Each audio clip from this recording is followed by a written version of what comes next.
ఐవ దైవం మత్వా కర్తృస్వాత్మకర్మ ప్రజాహ్యత్ అని ఒక మాట ఉంది. అంటే మహాభారత తత్వ నిర్ణయంలో తాత్పర్య నిర్ణయం అని ఒక మహాభారతం చెప్పే దాంట్లో దాని ముఖ్యమైనటువంటి విశేషం ఏమిటో దాని ఈ లోకం మాటల్లో చెప్తున్నారు. ప్రత్యక్షమును అలస్యం చేసి మీకు కనిపిస్తున్నటువంటి ఎదుర్కొంటూ ఉన్నటువంటి విషయాల్ని లెక్క చేయకుండా దైవం ఒకటే చేస్తుందని భావించి కర్తవ్యం మానినవాడు అజ్ఞాని. దీనికి ఒక ఉదాహరణ చెప్తారు. ఇది నేను విన్నంతలో ఒకడు 4 ఊళ్ళు ఉన్నాయిట. దాంట్లో ఫ్లడ్ వస్తుందిట, వరద కొట్టుకొస్తుందిట. అది మొదటి ఊరు కొట్టుకోపోయింది. అక్కడ పరిగెత్తే వాళ్ళు వచ్చి వీడు మేడ మీద ఉన్నాడు. ఏరా ఇక్కడ నువ్వు కూడా కదులురా, నీకు కూడా నీళ్ళు వస్తాయి అన్నట్ట. వాడు భగవంతుడు ఉన్నాడు, ఏమి చేయడన్నట్ట. రెండో గ్రామం వాడు కూడా వచ్చాట. ఏమండి చాలా నీళ్ళు దగ్గరికి వచ్చేసినా, ఇక మీరు కూడా వస్తుంది, మీరు కదలండి అన్నట్ట. వాడు ఏమీ వినిపించుకోలేదు.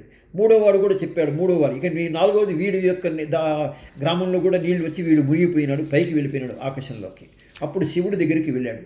శివుడు అన్నట్ట, నేను చెప్పాను కదా, నేను శివ నేను నమ్ముకున్నాను కదా, నన్ను ముంచేసావే అన్నట్ట. శివుడు అన్నట్ట, నేను నీకు 3 ద్వారా చెప్పించాను కదలరా అని, నువ్వు కదలలేదు. కనుక ఏంటంటే నీవు చేసేది కొంచెం ప్రాక్టికల్గా ఉండాలి. ప్రత్యక్షం అంటే నీకు కనిపిస్తున్నది సమస్య, దాన్ని నువ్వు వదిలేస్తే ఎట్లాగూ. ఇంకొక ఉదాహరణ కూడా చెప్తాము. ఒకడు గురువుగారు చెప్పాట, అందరిలో భగవంతుడు ఉన్నాడు అన్నట్ట. అలా అంటే కూర్చున్న ఒక శిష్యుడు, 2 శిష్యులు వెళ్తున్నారట. ఒక మదపు ఏనుగు పరిగెత్తుకొస్తుందిట. అందరూ పైన ఆయన చెప్తున్నాడు, జరగండి అంటున్నాడు. చాలా పైన కూర్చున్నటువంటి మాలి, ఎవరు ఏనుగు పైన కూర్చున్నటువంటి అంకుశం పట్టుకు ఆయన కదలండి అంటున్నాడు పక్కకు. వీడున్నాడు, అందరిలో భగవంతుడు ఉన్నాడని అలాగే నిలబడ్డాడు. ఒకడు వాడిని ఒక మారు ఏనుగు తొండంతో కొట్టింది, కింద పడ్డాడు. గురువుగారి దగ్గరికి వెళ్ళి చెప్పాడు, సార్ మీరు చెప్పారు కదా అందరిలో భగవంతుడు ఉన్నాడని, మరి నాకు ఇలా జరిగింది అని. అంటే ఏమిరా అందరిలో భగవంతుడు ఉన్నాడనంటే నువ్వు అట్లా అర్థం చేసుకున్నావు, ఆ ఏనుగు పైన ఉన్న వాడిలో కూడా భగవంతుడు ఉన్నాడు కదా, వాడు చెప్తున్నాడు కదా పక్కకు తలగమనేసి. కనుక నీవు ప్రత్యక్షంగా జరుగుతున్నది కామన్ సెన్స్తో లేకుండా నీవు ఇష్టం వచ్చినట్టుగా నీవు అర్థం చేసుకొని దానికి ఇట్లా చేస్తే లాభం లేదు, ప్రాక్టికల్గా ఉండాలి. అది మా గురువు గారు కూడా ఈ విషయం అంటారు. ఇక అట్లా కర్తవ్యం మానినవాడు అజ్ఞాని అవుతాడు. జరుగుతున్నటువంటి విషయాల్ని గమనించకుండా ప్రవర్తించేవాడు, కర్తవ్యాన్ని మర్చిపోయేవాడు అజ్ఞాని అవుతాడు. ఇప్పుడు కోవిడ్ నడుస్తున్నది, ప్రపంచం అంతా తల్లడిల్లిపోతున్నది. కనుక అది ప్రత్యక్షంగా చూసినప్పుడు నీవు భగవంతుడు ఉన్నాడని ఎట్లా పడితే ఎట్లా వెళ్తావు? నువ్వు ఒక మాస్క్ వేసుకునేసేసి కొంచెం జాగ్రత్తగా ఉండాలి కదా. అట్లా అది మీకు సైంటిస్టులు చెప్తున్నారంటే భగవంతుడు చెప్తున్నట్టే భావించాలి. భగవంతుడు నీకు ప్రత్యక్షంగా కనిపిస్తాడా ఏమి? కనుక రెండవది, విద్వాన్ జీవం విష్ణువశే వితిత్వ కరోతి కర్తవ్య మజస్రమేవ. మహాభారతంలో ఇంకొక తాత్పర్య నిర్ణయ శ్లోకం అంటారు. ఇక్కడ ఇందాక అజ్ఞాని ఎలా ప్రవర్తించాడో చెప్పాము, ఇక్కడ జ్ఞాని ఎలా ప్రవర్తిస్తున్నాడో చెప్తున్నారు. జ్ఞాని అగువాడు తనను పరమాత్ముని వశమని భావించి, అంటే he the instrument of God అనేసి భగవంతుని యొక్క వశమని భావించి, దానికి తోడు తన కర్తవ్యం తెలుసుకునేసేసి, మన ఇచ్ఛా ప్రవృత్తులు కాకుండా, నా ఇష్టం వచ్చిన పని చేయటం కాకుండా, శాస్త్ర పరమేశ ఆదేశములకు అనుగుణ్యంగా గురువు గారు చెప్పింది, శాస్త్రం చెప్పింది, అలాంటి వాళ్ళు చెప్పినటువంటి విధిగా మనము మన ఇచ్ఛా ప్రవృత్తులు మార్చుకొని అహంకారాలు మమకారాలు విడిచి మన కార్యాలు చేయాలి. అది మంచి పనులకు ఉపయోగించుకోవాలి మన టైంని. మన సద్గ్రంథ పఠనము, సత్సంగత్యము, ఇట్లా మంచి పనులకు ఉపయోగించుకోవాలి. టీవీ చూడాలంటే కూడా భక్తి టీవీ పెట్టుకోవచ్చు, మంచి మాటలు పెట్టుకోవచ్చు, ఇట్లా అనమాట. చూడదని లేదు, ఈ ఇంద్రియాలతో మంచిగా ఉపయోగించుకుందాము. మంచి చెడుగా వినొద్దు, చెడు చూడొద్దు అంటారనమాట. ఇదే విషయము. ఇలా ఇక ఇట్లా కనుక మనం శాస్త్రం చెప్పినట్టుగా కనుక నడుచుకుంటే ఇక మనకేమీ సమస్య ఉండదు. ఇక ముఖ్యమైన విషయం వస్తున్నది, శరణాగతి. ఇప్పుడు ఈ యొక్క భగవద్గీత యొక్క సారాంశమంతా ఒక ఆయన చెప్పమంటే శరణాగతి అన్నట్టు, ఒక మాటలు చెప్పమంటే. దీని గురించి స్వామి ఏమంటున్నారో చూద్దాం. ఆత్మ, పరమాత్మ, ప్రాకృత జడ పదార్థాల సంబంధం చూసాం. వీటికి ఒక ఇంటర్ రిలేషన్ ఉంది, ఒకదానికొకటి సంబంధం ఉంది. ప్రకృతి సరిగా ఉంటేనే నువ్వు ఉంటావు. సముద్రం వస్తే నువ్వెక్కడ పోతావు? సముద్రము జలపాతం రాకూడదు, వల్కనోస్ రాకూడదు, అన్నీ సరిగా ఉంటేనే నీవు ఉంటావు. వాటి యొక్క సంబంధం నువ్వు చూసుకోవాలి. పంటలు పండితేనే నువ్వు ఉంటావు. ఆత్మ పరమాత్మ ప్రాకృత అంటే నేచర్తో ఉన్నటువంటి సంబంధాలు మనం తెలుసుకున్నాక దీనివల్ల వ్యక్తి యొక్క పాత్రను సరిగా అర్థం చేసుకునే అవకాశం కలిగింది. ఓహో, అంటే ఏంటి? మనము ఇప్పుడు డిఫారెస్ట్ చేయకూడదు, చెట్లన్నింటినీ నరకటం పనికిరాదు. అలాగే సముద్రం లోపల ఆటం బాంబులు కొట్టి దాన్ని అస్తవ్యస్తం చేయకూడదు. ఇవన్నీ ప్రకృతిని నువ్వు సరిగా ఉంచితే నీకు వర్షాలు సరిగా పడతాయి, అది సరిగా ఉంటావు. ఆ విధమైనటువంటిది ప్రకృతితో సరిగా ఉండడానికి అర్థం చేసుకుంటావు. ఎంతకాలము నుండి జీవులు ఉన్నారో అంతకాలం నుండి ఈ ప్రకృతి ఆవరణ ఉన్నది. ప్రకృతి మనల్ని పట్టుకొని ఉన్నది. దీని నుండి బయటికి పట్టడం మనకు వీలు పడదు. అంటే ఈ ప్రకృతికి అతీతులం అవటమే మన లక్ష్యమైనను ఈ ప్రాకృత జగత్తులో ఉండు వరకు మన యొద్ద సాధన సామాగ్రి ప్రకృతి శక్తి ఉన్నంతలో వీటిని పట్టుకునే ఉపయోగించుకుని మన సాధనకు ముందరకెళ్ళాలి. అంటే ఉదాహరణకు చెప్తున్నాం. ప్రకృతి అని ఇక్కడ ఎందుకు ఉపయోగిస్తున్నారంటే మనము ఈ ప్రకృతిలో మీకు ఆహారం దొరుకుతుంది కదండి, దాన్ని మంచిగా తినేసి మంచి సాత్వికమైన ఫుడ్ తినేసేసి దాన్ని ఉపయోగించుకో. అలాగే ఈ మంచి పాటలు ఎక్కడన్నా వింటుంటే అది కూడా దేవుడి యొక్క పాటలు వినేసేసి కొంచెం జ్ఞానం పెంచుకుందుకు ప్రయత్నించి సత్సంగం వినేసేసి. కనుక ప్రకృతిలో జరిగేటువంటి మంచి నీరు తీసుకో. ఈ విధంగా నీరు మంచి గాలి తీసుకో, ఫ్రెష్ ఎయిర్, మార్నింగ్ వాక్ వెళ్ళు. అంతేగాని మధ్యాహ్నం ఎండలో వెళ్ళకుండా ఈ విధంగా ప్రకృతిలో మంచి గాలిలో వెళ్ళి మంచి నీరు తీసుకొని మంచి ఆహారం తీసుకొని మంచి బలంగా తయారై మంచి జ్ఞానం సంపాదించు. మంచి ఇది ప్రకృతితో నువ్వు సహాయం తీసుకునేసేసి నీకు బాగా ఆరోగ్యం కావాలని ఉంది కానీ నువ్వు మంచి గాలిలో వెళ్ళలేదనుకోండి, ప్రకృతి సహాయం తీసుకోవట్లేదు, నీవు మంచి ఆహారం తీసుకోవట్లేదు అనుకోండి, అంటే ప్రకృతి సహాయం తీసుకోనట్టు లెక్క. కానీ ప్రకృతి సహాయం నువ్వు తీసుకోవాల్సిందే. తీసుకునేసేసి దాన్ని మంచిగా ఉపయోగించుకునేసేసి నీ యొక్క జ్ఞానం వైపు ఆ లక్షణానికి నువ్వు ప్రయత్నం చేయాలి. ఇది కానీ ఈ ప్రకృతి సంబంధం చేతనే ఈ మనిషికి సంసార క్లేశములు తాపములు ఏర్పడ్డాయి. అంటే నీవు ఒక నేచర్లో ఉండొచ్చు, నీకు పెద్ద ఇల్లు కట్టాలనేసేసి కష్టపడుతున్నావు, చెట్లు ఎరక్కొడుతున్నావు, దీంతో ఎన్నో కష్టాలు నువ్వు పడుతున్నావు. ఏదో కారమైనటువంటి పదార్థాలు తినాలని అనిపిస్తుంది నీకు, బాగా ఫ్రైడ్ ఐటమ్స్, కాల్చినటువంటి ఐటమ్స్ తినాలనుకుంటావు, నూనెలో వేసినవి. దానివల్ల నీకు తర్వాత ఉత్తేజం కలిగి నీకు శరీరంలో ఎన్నో రకాల శారీరకమైన ఎన్నో రకాల బాధలు వస్తుంటాయి. అవి నువ్వు గమనించట్లేదు. దానికి కారణం నీవే. ఎక్కువ నిద్రపోతున్నావు, దానివల్ల కూడా నీకు ఎక్సర్సైజ్ చేయట్లేదు, దానివల్ల కూడా నీకు వచ్చేటువంటి లైఫ్ స్టైల్ డిసీజులు వస్తున్నాయి. కనుక ఈ ప్రకృతిలో నువ్వు సరిగా కనుక ఉంచుకుంటే యుక్తాహార విహారాన్ని భగవంతుడు మొదట్లో చెప్పాడు. కనుక ఇవన్నీ సరిగా ఉపయోగించుకుంటే ప్రకృతిలో నీకు ఈ సమస్యలు ఉండేవి కావు. మనము ఈ ప్రకృతిని ద్వేషించద్దు. అయ్యో ఈ ప్రకృతిలో చూసావా ఎంత ఎండగా ఉందో, అరే ఎండగా ఉంటే కొన్ని మంచిగా బట్టలు ఆరవేసుకో. ఎండ తక్కువగా ఉన్నప్పుడు వాక్ వెళ్ళు. Make hay while sun shines అనుకుంటారు, అంతేగాని ప్రకృతిని తిట్టకు. నువ్వు ప్రకృతితో నువ్వు అడ్జస్ట్ చేసి బతకాల. ప్రకృతిలో మనము ఉన్నామని ఎరిగి సంయమ నిగ్రహములతో వర్తించి బయటపడాలి. అంటే సెల్ఫ్ కంట్రోల్తో ఈ ప్రకృతిలో ఉండి కూడాను దాంతో మరి ఎఫెక్ట్ కాకుండా జాగ్రత్తగా ఉండాలి. అంటే ఉదాహరణకి చెట్లలో నీడలో ఎండ వచ్చిందనుకోండి, చెట్లు వేసుకొని కొంచెం నీడలో కూర్చుంటే సరిపోలేదా? అట్లా అనమాట. చల్లగాలులు తిరిగితే సరిపోలేదా? ఏ ఫుడ్ ఉన్నదో ఉన్నంతలో ఎంతోమంది బతుకుతున్నారు. అడవిలో కూడా జంతువులు ఉన్నాయి, ఏనుగులు ఉన్నాయి, కోతులు ఉన్నాయి. అవన్నీ ఏవి ఉన్నాయి? ఫలాహారంతో ఉంటున్నాయి, ఉండట్లేదా? కనుక ప్రకృతిని ద్వేషించి జగత్ కర్తవ్యములలో పాల్గొనకపోతే మనకు ప్రకృతి అవరోధం అవుతుంది. ఇక్కడ ఏ పంట వేసినా లాభం లేదు, కొట్టుకోపోతుందని కూర్చుంటాడా రైతు? ప్రకృతితో ఎప్పుడు కోపం వచ్చేసి రైతు ఇవాళ వర్షం వచ్చి చెడిపోయిన ఎక్కువ వర్షం వచ్చి అయినా కానీ రైతు పంటలు వేస్తూనే ఉంటాడు, వస్తూనే ఉంటుంది. ప్రకృతిని ద్వేషించి పని ఆపకూడదు. అదనమాట విషయం. ఇవాళ ఏదో ప్రాబ్లం వచ్చిందని కదా అనేసి హెల్త్ జలుబు వచ్చింది కదా అని ఇక్కడ నుండి మార్నింగ్ వాక్ ఆపేస్తామా? అది ఆపితే మనకే రిస్క్. కనుక ప్రతిదీ కూడాను సరిగా అర్థం చేసుకునే విషయంలో ఉంటుంది. అతి సర్వత్ర వర్జయత్ అన్నారు. చిత్తంతో ఇది స్వామి ఒక ఉదాహరణ చెప్తారు. ఈ ప్రకృతి అనేది ఒక సముద్రంలాగా ఉంటే దీన్ని దాటాలంటే దీని ఒడ్డున కూర్చునేసేసి ఈ సముద్రంలో దిగాలా దిగకూడదా అని ఊగిసలాడుతూ కూర్చోవడం కంటే ధైర్యంతో ఈ సంసార సాగరంలో దూకాల. దానికి ఉదాహరణకి ఇంకొకసారి చెప్తారు స్వామి. ఒక పనసపండు కోసేవాడు ఎట్లా చేస్తాడు? దానికి ముందర చేతికి నూనె పూసుకొని వెళ్తాడు, అప్పుడు వాడికి ఏం అంటుకోదు. అలాగే ఒక పడవ పట్టుకునేసి దాటచ్చు, అంతేకాని ఒడ్డు దాటాలంటే నువ్వు ఏదో ఒక ప్రయత్నం ఏదాల మంచిగా జీవితామనేటువంటి ధైర్యం ఉండాలా, ఏదో ఒక పద్ధతి పట్టుకోవాలా. దీనికే పురంధరదాసు ఒక మాట అన్నట్ట. ఆయన ఈసబేకు ఇద్దు ఇద్దు జయసబేకు.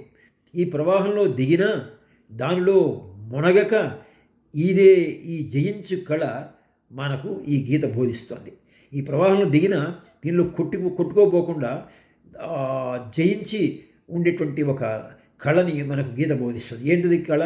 నిష్కామ కర్మ, ఆశ లేకుండా, ఆశ ఎక్స్పెక్టేషన్స్ లేకుండా, టూ మచ్గా ఫీల్ కాకుండా, ఇండిఫరెంట్ అంటే నిర్లక్ష్యమనే కాదు, ఏమి జరుగుతున్నా మరీ అప్స్ అండ్ డౌన్స్ కాకుండా ఉండటం అనేటువంటి సమత్వాన్ని గీత బోధిస్తుంది. అనాసక్తి అంటే ఆసక్తి మోహంతో దిగితే నీకు ఇది నాకు కావాలి అనేటువంటి దాంతో అది కాకపోతే కానీ కోపం వచ్చేస్తుంది, నీకు దిగులు పడతావు, డిప్రెస్ అయిపోతావు. కనుక ఆసక్తి మోహం, ఆ మోహంతోనే కదా మనుషులు ఈ క్లియోపాట్రాస్తోనూ వాళ్ళు హెలెన్ ఆఫ్ ట్రాయ్ ఒక లేడీ యొక్క మోహంతోనే కదా పెద్ద పెద్ద యుద్ధాలు జరిగినాయి. కనుక ఆసక్తి మోహంతో దిగితే అప్పుడు జగత్తు నుండి మనం తప్పించుకోలేము. దాంతో అందరినీ ఇక కొట్లాడటము, కోపాలు, తాపాలు, రాగద్వేషాలు, అహంకారాలు, మమకారాలు అన్నీ వస్తాయి ఆసక్తి ఉంటే కనుక. అనాసక్తి అంటే అనాసక్తి ఏమి అటాచ్మెంట్ ఏమీ లేకుండా డిటాచ్మెంట్ ఉంటే చేయవలసిన పనులు చేస్తూ పోతుంటే అప్పుడు నీకు జగత్ ప్రవాహం యొక్క వేగము దాని సుడిగుండాల్లో చిక్కకుండా వెళ్తుంటావు. అంటే ఉదాహరణకు ఒక ఇంట్లో వాడి కొడుక్కి ఐఏఎస్ దొరికితే సంతోషమే, ఐఏఎస్ దొరకకపోతే డిప్రెస్ కాకూడదు, ఇంత ట్యూషన్స్ ఖర్చు పెట్టడానికి కాకూడదు అనేటువంటిది. ఇంట్లో ఎవరికైనా బ్యాడ్ థింగ్ జరిగితే ఇక దిగులు పడిపోయి అక్కడే ఉండకూడదు. ఎన్నో చోట్ల చూసాము. అది ఇంట్లో మంచిగా జరిగినా చెడుగు జరిగిపోయినా తన యొక్క ధైర్యంగా ఉండాలి. సర్దార్ వల్లభాయ్ పటేల్ ఒకసారి వాదిస్తున్నాడు, ఆయన అడ్వకేట్గా చేస్తుంటే ఒక టెలిగ్రామ్ వచ్చింది. ఆయనకి చదివి జేబులో పెట్టుకున్నాడు, తన వాదన చేశాడు, వాదనలో గెలిపించాడు క్లయింట్ని.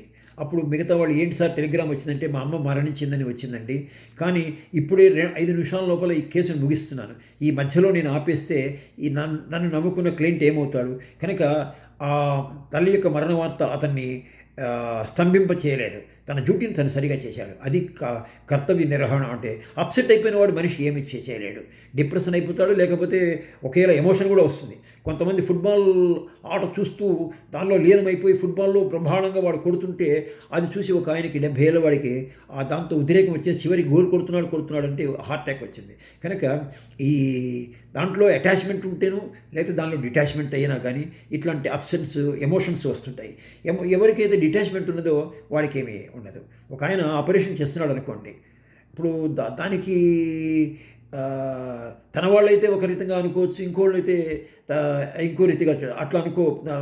ఆ ఎమోషన్ ఉండకూడదు, నా వాళ్ళకి చేస్తున్నాను ఆపరేషన్ ఏమవుతుంది అనేటువంటి ఉండకూడదు. ఇక శరణాగతి గురించి ఒక విశేషమైన విషయాన్ని చెప్తున్నారు స్వామి. జగత్తులో మనం ఉన్నా దాని బంధము బిగువు కాకుండా, దాన్ని పట్టుకోకుండా మనల్ని ఈ ప్రపంచంలో ఉన్నటువంటి సంసారంలో ఉన్న తల్లి, కొడుకు, తండ్రి, భార్య వీళ్ళందరూ నన్ను పట్టుకునేసేసి వాళ్ళని దాని నుండి బయటపడాలంటే మనం ఎంత జాగ్రత్తగా ఉన్నా మన శక్తి సరిపోదంటాడు ఆయన.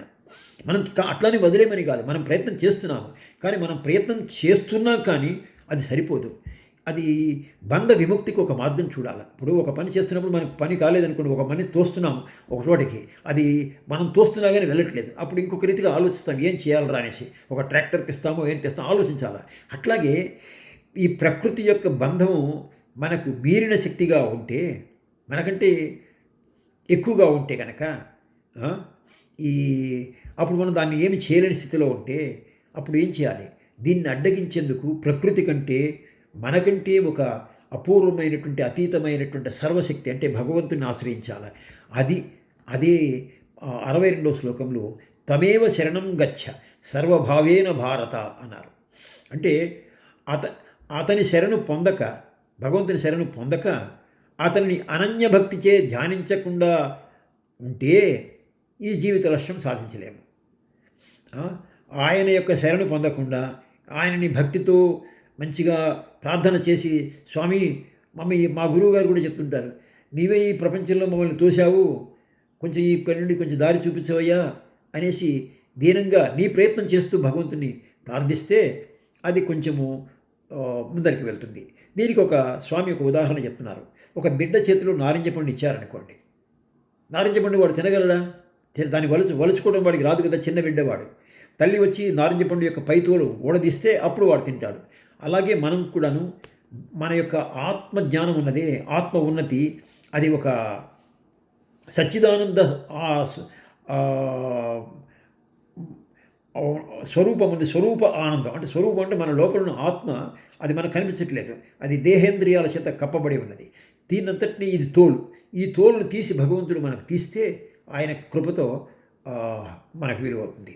చాలా చోట్ల ఆటోబయోగ్రఫీ యోగి మా గురువు గారు చదివితే చాలామందికి గ్రహిస్తారు. అందులో ఒకసారి పరమహంస యోగానంద మా గురువు గారి అంత లెవెల్కి వచ్చిన ఆయన ఎంతో ప్రయత్నం చేస్తున్నాడు, ప్రార్థన చేస్తున్నాడు ఆయన దేవుడు కనిపించాలనేసి. అప్పుడు ఆయన గురువుగారు యుక్తేశ్వరుడు పిలిచాడు. ఆయన్ని పిలిస్తే ఆయన, ఏంది గురువుగారు డిస్టర్బ్ చేస్తున్నాను, నేను ప్రార్థన చేస్తున్నాను తెలియదా ఆయనకి అనుకున్నట్ట. ఆయన యుక్తేశ్వరుడు అన్నట్ట, చేసిన ప్రార్థన చాలు ఇక్కడికి రా అన్నట్ట. వచ్చిన తర్వాత పరమహంస యోగానంద గారి యొక్క కుటస్థం మీదన యుక్తేశ్వరులు ఆయన టచ్ చేశారు గట్టిగా. ఇక్కడ టచ్ చేశారు. ముఖ్యంగా ఇక్కడ చెస్ట్ మీద టచ్ చేయగానే ఆయనకి కాస్మిక్ కాన్షియస్నెస్ వచ్చింది.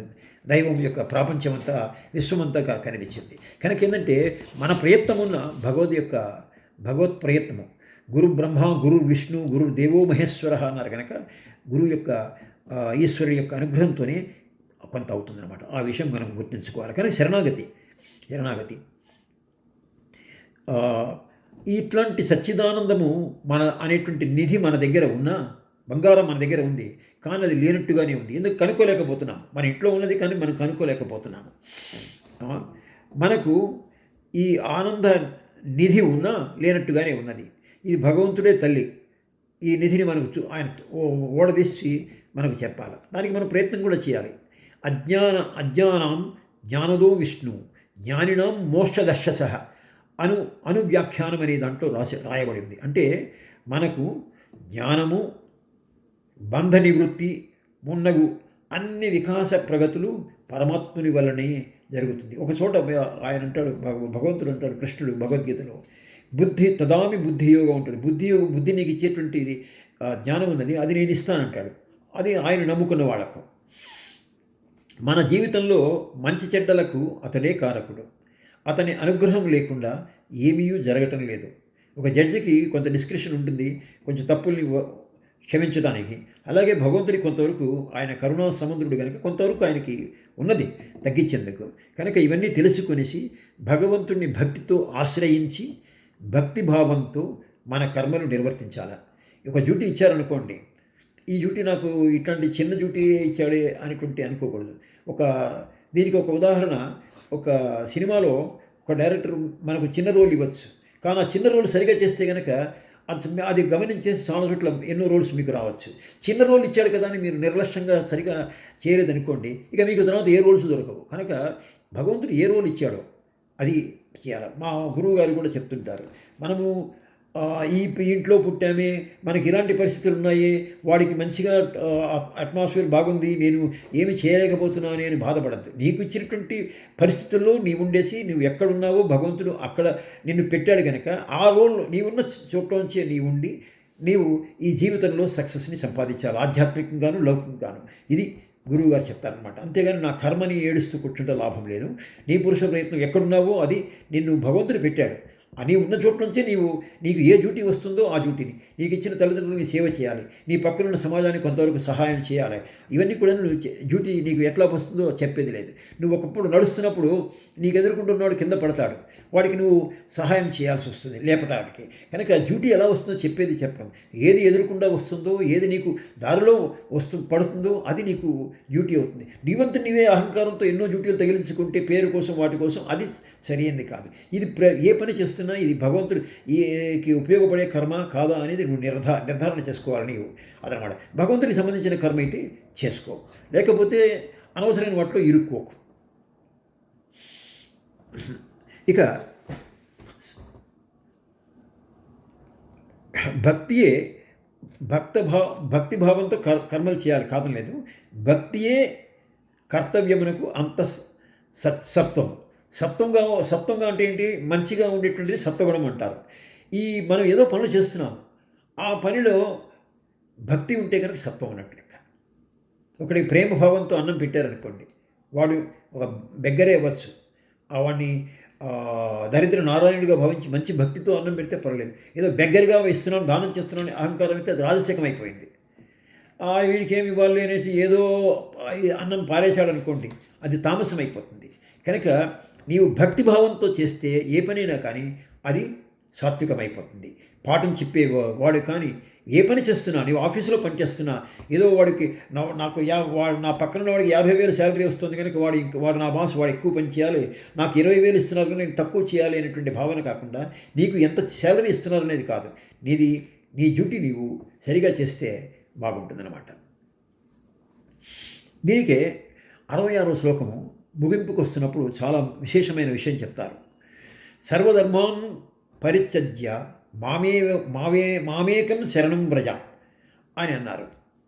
అంటే దైవీ భావరహితమై, దైవం అనేటువంటి భావన లేకుండా పరమాత్మునికి దగ్గరకు వెళ్ళని తీసుకోపోని కర్మలన్నీ కూడా వ్యర్థములు. దైవం లేనటువంటి భావన ఏమాత్రము లేనటువంటిది, పరమాత్ముడి వైపు తీసుకోపోని కర్మలు ఏవైతే ఉన్నాయో అవన్నీ వ్యర్థ కర్మలు. వాటి వల్ల ఏమీ లాభం లేదు. మీరు ఏదేదో కాంపిటీషన్స్లో లేకపోతే ఏదో పిచ్చి కథలు రాయటానికో ఇవన్నీ చేసుకుంటే లాభం లేదు.